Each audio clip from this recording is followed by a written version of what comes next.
મિત્રો, મારે વાત કરવી છે જાફરાબાદ તાલુકાના છેવાડાના ગામોની કે જ્યાં અલ્ટ્રાટેક નામનો એક જમીન પક્ષી રાક્ષસ આવેલો છે.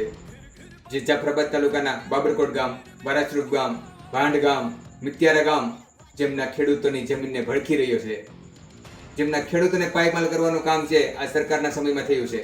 પાછલા 3 વર્ષની વાત કરીએ તો અલ્ટ્રાટેક નામની કંપની જે બાબરકોટ ગામ, વારાસરૂપ ગામ, મિત્યારા અને વાંડ ગામના ખેડૂતોને 5 લાખ 8 લાખ જેવી રકમ છે એ કબજો ખાલી કરવા માટે આપતી હતી.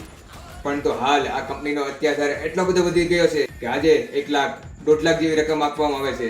પરંતુ બાકીની આ 4 લાખ કે 3 લાખ રકમ ક્યાં જાય છે એ પણ મિત્રો આપણે વિચારવાનો સમય છે.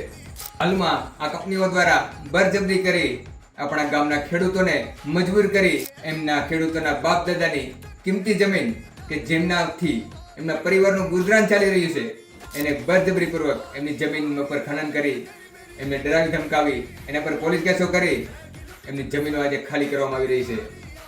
જેના કારણે આજે તેમના પરિવારોને મજૂરી કરવા માટે મજબૂર થઈ રહ્યા છે.